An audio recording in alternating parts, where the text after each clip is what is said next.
ಎಲ್ಲರಿಗೂ ನಮಸ್ಕಾರ. ಆತ್ಮೀಯ ವಿದ್ಯಾರ್ಥಿನಿಯರೇ, ಡೇಟಾ ಕಮ್ಯುನಿಕೇಷನ್ ಮತ್ತು ನೆಟ್ವರ್ಕಿಂಗ್ ಆನ್ಲೈನ್ ಕ್ಲಾಸ್ಗೆ ತಮಗೆಲ್ಲರಿಗೂ ಸ್ವಾಗತ. ಅಧ್ಯಾಯ number 2, session number 2, layer architecture ಮತ್ತು ಪಿಯರ್ ಟು ಪಿಯರ್ ನೆಟ್ವರ್ಕ್ ಈ ಕ್ಲಾಸ್ನಲ್ಲಿ ಕವರ್ ಮಾಡ್ತಾ ಇದ್ದೀನಿ. OSI reference model.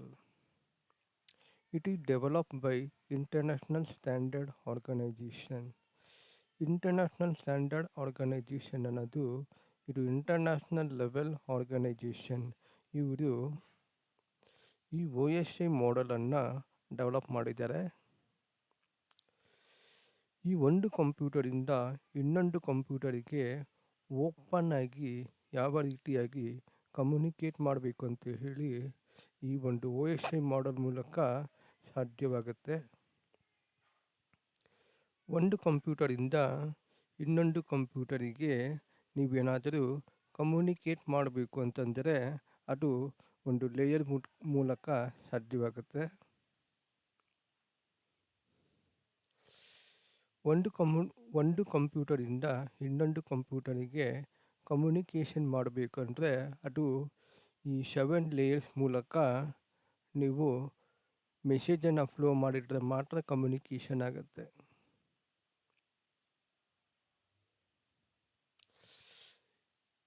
ಈಗ ಟೋಟಲ್ 7 ಲೇಯರ್ಸ್ ಇದೆ. ಒಂದೊಂದು ಲೇಯರಿಗೆ ಒಂದೊಂದು ಫಂಕ್ಷನ್ಸ್ ಇದೆ ಮತ್ತು ಇಂಡಿಪೆಂಡೆಂಟ್ ಆಗಿದೆ.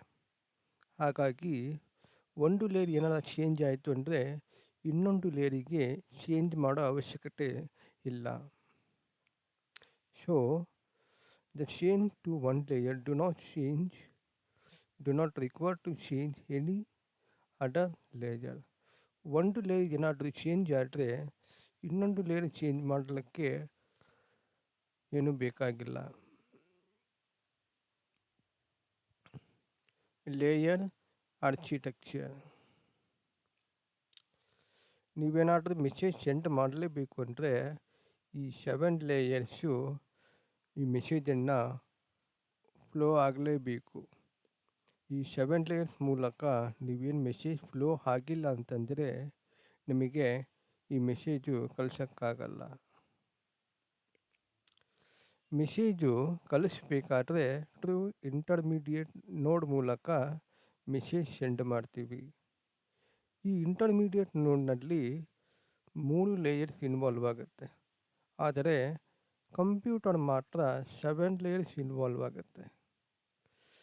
ಈ ಇಂಟರ್ಮೀಡಿಯೇಟ್ ನೋಡು ಫಸ್ಟ್, ಸೆಕೆಂಡ್, ಥರ್ಡ್ ಮಾತ್ರ ಇನ್ವಾಲ್ವ್ ಆಗೋದು. ಈ ರಿಮೈನಿಂಗು 4 ಲೇಯರ್ಸು ಇಂಟರ್ಮೀಡಿಯೇಟ್ ನೋಡ್ನಲ್ಲಿ ಇನ್ವಾಲ್ವ್ ಆಗೋದಿಲ್ಲ, ಅಂದರೆ ಅದು ಬೇಕಾಗಿಲ್ಲ.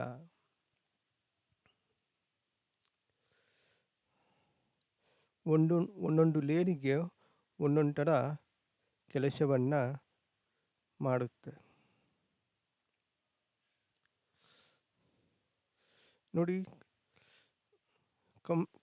ಡಿವೈಸ್ ಎಯಿಂದ ಡಿವೈಸ್ ಬಿಗೆ ನೀವು ಮೆಸೇಜನ್ನು ಕಳಿಸ್ಬೇಕು ಅಂತಂದರೆ ಥ್ರೂ ಲೇಯರ್ಸ್ ಮೂಲಕ ಮೆಸೇಜನ್ನು ಫಾರ್ವರ್ಡ್ ಆಗುತ್ತೆ. ಇಲ್ಲಿ ಯಾವ ಥರ ಕೆಲಸಗಳನ್ನು ಸರ್ವಿಸ್ ಕೊಡ್ತಾ ಇದೆ ಅದು ಆಪೋಸಿಟ್ಟಾಗಿ ಇಲ್ಲಿ ಸರ್ವಿಸ್ ಕೊಡ್ತಾ ಇದೆ. ಇಲ್ಲೇನಾದರೂ ಮೆಸೇಜ್ ಜನ್ರೇಟ್ ಆದರೆ ಇಲ್ಲಿ ಮೆಸೇಜ್ ರಿಸೀವ್ ಆಗುತ್ತೆ. ಇಲ್ಲೇನಾದರೂ ಮೆಸೇಜ್ ಪ್ಯಾಕಿಂಗ್ ಆಗ್ತಾಯಿದ್ರೆ ಇಲ್ಲಿ ಮೆಸೇಜು ಅನ್ಪ್ಯಾಕ್ ಆಗುತ್ತೆ. ಇಲ್ಲೇನಾದರೂ ಕಂಟ್ರೋಲ್ ಇನ್ಫಾರ್ಮೇಷನ್ ಆ್ಯಡ್ ಮಾಡಿದರೆ ಇಲ್ಲಿ ಆ ಕಂಟ್ರೋಲ್ ಇನ್ಫಾರ್ಮೇಷನ್ನು ರಿಮೂವ್ ಆಗುತ್ತೆ. ಹೀಗೆ ಮಾಡ್ತಾ ಹೋದರೆ whatever you are adding the control information, whatever you are giving the service, the same opposite function will be provided here. ಇದಕ್ಕೆ ನಾವೇನಂತ ಕರಿತೀವಿ?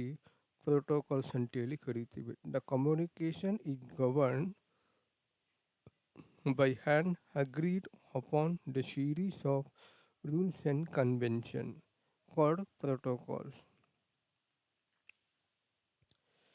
ಈಗ ಪಿಯರ್ ಟು ಪಿಯರ್ ಪ್ರೋಸೆಸ್ ಇದು ಭಾಳ ಇಂಪಾರ್ಟೆಂಟ್ ಆಗಿದೆ. The process on each machine that communicate at a given layer called peer to peer process. ಇಲ್ಲಿ process ಅಂತಂದರೆ ಕಂಪ್ಯೂಟರಿಂದ ಕಂಪ್ಯೂಟರ್ಗೆ ಮೆಸೇಜ್ ಕಳಿಸ್ತಾ ಇಲ್ಲ. ಕಂಪ್ಯೂಟರ್ ಒಳಗೆ ಸಾಕಷ್ಟು ಕೆಲಸ ಆಗ್ತಾ ಇರುತ್ತೆ. ಓಕೆ, ಆ ಕೆಲಸ ಅಂದರೆ ಆ ಪ್ರೊಸೆಸ್, ಸಾಕಷ್ಟು ಪ್ರೊಸೆಸ್ ಆಗ್ತಾ ಇದೆ. ಒಂದು ಪ್ರೊಸೆಸ್ಸಿಂದ ಇನ್ನೊಂದು ಪ್ರೊಸೆಸ್ಸು, ಈ ಕಂಪ್ಯೂಟರ್ನಲ್ಲಿರುವಂಥ ಇನ್ನೊಂದು ಪ್ರೊಸೆಸ್ಸು ನೀವೇನಾದರೂ ಕಮ್ಯುನಿಕೇಟ್ ಮಾಡಬೇಕು ಅಂತಂದರೆ ಅದು ನಾನು ನಿಮಗೆ ಪಿಯರ್ ಟು ಪಿಯರ್ ಪ್ರೊಸೆಸ್ ಅಂತೇಳಿ ಕರಿತೀವಿ. Peer to peer process is not a computer to computer communication. Okay, the process in first computer, the process in device A computer will be communicate with process in device B computer. That is nothing but peer to peer process. At a physical layer, the communication is direct. ಅಂದರೆ ಈ physical ಲೇಯರ್ಸಲ್ಲಿ ಯಾವಾಗಲೂ communication direct ಆಗಿರುತ್ತೆ. Device ಏನ ನಾವು stream of bit send ಮಾಡ್ತೀವಿ, ಅಂದರೆ binary convert ಆಗಿರೋ binary ಸಿಗ್ನಲ್ಸನ್ನು ಡೈರೆಕ್ಟಾಗಿ ಸೆಂಡ್ ಮಾಡ್ತೀವಿ. Okay, that is to intermediate node. At higher layer, each layer in the sending machine had its own information to the message it received from the layer just above it, passed the whole packet to the layer just below it. ನೋಡಿ, ನಾವು send ಮಾಡಬೇಕಾದ್ರೆ ಮೇಲಿಂದ ಕೆಳಕ್ಕೆ ಹೋಗ್ತೀವಿ, receive ಮಾಡುವಾಗ ಕೆಳಗಿಂದ ಮೇಲೆ ಹೋಗ್ತೀವಿ. ನೀವು ಮೇಲಿಂದ ಕೆಳ ಹೋದಾಗ ಇದರಲ್ಲಿ ಟಾಪ್ ಲೇಯರ್ ಬಾಟಮ್ ಲೇಯರ್ ಯಾವುದು ಅಂತ ನೀವು ಕರೆಕ್ಟಾಗಿ ಅರ್ಥ ಮಾಡ್ಕೋಬೇಕಾಗತ್ತೆ. ಇಲ್ಲಿ ಟಾಪ್ ಲೇಯರ್ ಅಂತಂದರೆ ಅಪ್ಲಿಕೇಶನ್ ಲೇಯರ್, ಬಾಟಮ್ ಲೇಯರ್ ಅಂತಂದರೆ ಫಿಸಿಕಲ್ ಲೇಯರ್. ಈಗ ಅಟ್ ಪ್ರೆಸೆಂಟ್ ಮೆಸೇಜು ಇಲ್ಲಿದೆ ಅಂತ ತಿಳ್ಕೊಳ್ಳಿ. ಮೆಸೇಜು ಈ ಕಡೆ ಬರ್ತಾ ಇದೆ. With respect to data link layer, the top layer is network layer, the bottom layer is physical layer. Okay, data link ಲೇಯರಲ್ಲಿ ಏನಾದರೂ ಒಂದು ಸರ್ವಿಸ್ ಆಗಬೇಕು ಅಂತಂದರೆ we are getting the message from the network layer. Network layer message ಬಂದ ಮೇಲೆ data link layer control information add ಮಾಡಿ ಆ ನಂತರ ಡೇಟಾ ಲಿಂಕ್ ಲೇಯರಿಂದ ಫಿಸಿಕಲ್ ಲೇಯರಿಗೆ ಹೋಗುತ್ತೆ. ಫಿಸಿಕಲ್ ಲೇಯರು ಬಂದಿರೋ ಮೆಸೇಜನ್ನು ಬೈನರಿ ನಂಬರ್ಸ್ ಕನ್ವರ್ಟ್ ಮಾಡಿ ಅಥವಾ ಬೈನರಿ ಫಾರಮ್ ಕನ್ವರ್ಟ್ ಮಾಡಿ ಕೇಬಲ್ ಮೂಲಕ ಅಥವಾ ವೈರ್ಲೆಸ್ ಮೂಲಕ ಆ ಇನ್ಫಾರ್ಮೇಷನ್ನು ಪಾಸ್ ಆಗುತ್ತೆ. ಇನ್ಫಾರ್ಮೇಷನ್ ಮೀನ್ ಬೈನರಿ ನಂಬರ್ ಪಾಸ್ ಆಗುತ್ತೆ. ಓಕೆ, ಇನ್ನು ಡೀಟೇಲ್ ಆಗಿ ನೆಕ್ಸ್ಟ್ ಸ್ಲೈಡ್ ನಿಮಗೆ ಗೊತ್ತಾಗುತ್ತೆ. The information added to each layer is in the form of header or trailer. ನೋಡಿ, ಹೊಸ ಇನ್ಫಾರ್ಮೇಷನ್ನು ಅಪ್ಲಿಕೇಶನ್ ಲೇಯರಲ್ಲಿ ಜನ್ರೇಟ್ ಆಗುತ್ತೆ. ಇದು ಅಪ್ಲಿಕೇಶನ್ ಲೇಯರ್. ಈ ಅಪ್ಲಿಕೇಶನ್ ಲೇಯರಲ್ಲಿ ಹೊಸ ಇನ್ಫಾರ್ಮೇಷನ್ ಜನ್ರೇಟ್ ಆಗುತ್ತೆ. ಓನ್ಲಿ ಅಪ್ಲಿಕೇಶನ್ ಲೇಯರ್ ಡೈರೆಕ್ಟಾಗಿ ಫಾರ್ವರ್ಡ್ ಆಗಲ್ಲ, ಅದರ ಜೊತೆಗೆ ಒಂದು ಕಂಟ್ರೋಲ್ ಇನ್ಫಾರ್ಮೇಷನ್ ಆ್ಯಡ್ ಮಾಡಬೇಕಾಗತ್ತೆ. The control information added in every layer. Okay, that control information is nothing but header or trailer. ಗೊತ್ತಾಯ್ತಾ? ಅಟ್ ಲೇಯರ್ 1, ಇಲ್ಲಿ ಲೇಯರ್ 1 ಅಂತ ಇದೆ. ದ ಎಂಟರ್ ಪ್ಯಾಕೇಜ್ ಅಂದರೆ ಎಲ್ಲ ಮೆಸೇಜ್ ಎಲ್ಲ ಇಲ್ಲಿ ಬಂದ ಮೇಲೆ the entire package is converted into form. Form ಅಂತಂದರೆ binary form that can be transfer to receiving machine. ಇಲ್ಲಿಂದ ಆ ಮೆಸೇಜನ್ನು ಎಲ್ಲ ಸರ್ವಿಸ್ ಕೊಟ್ಟಾಗಿ ಮೇಲೆ ಇಲ್ಲಿ ನಾವೇನು ಮಾಡ್ತೀವಿ, ಬೈನರಿ ಫಾರಮ್ ಕನ್ವರ್ಟ್ ಮಾಡಿ ಆಮೇಲೆ ಕಂಪ್ಯೂಟರ್ ಬಿ, ಡಿವೈಸ್ ಬಿಗೆ ಸೆಂಡ್ ಮಾಡ್ತೀವಿ.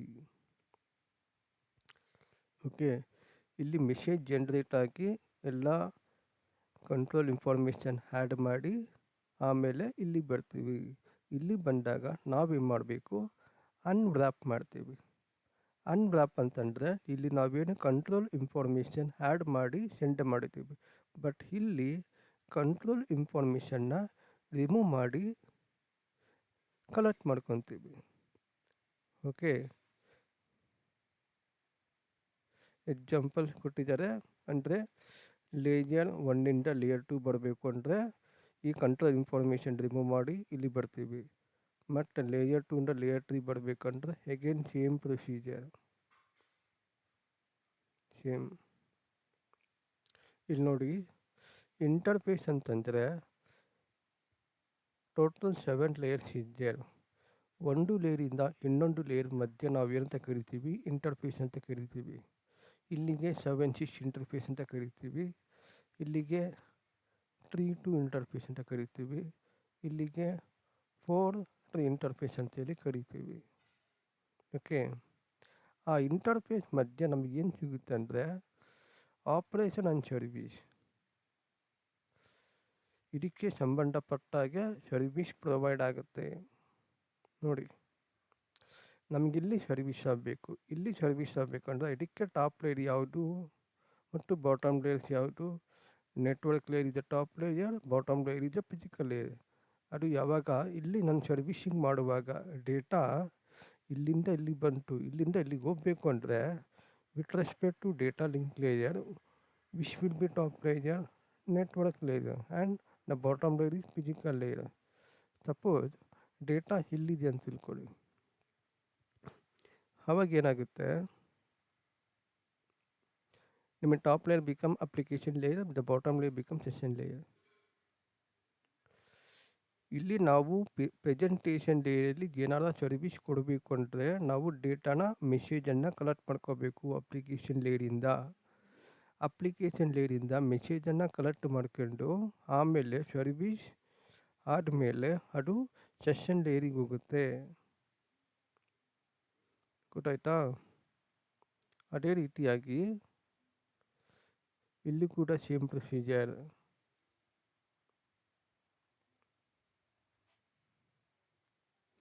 Okay, thank you.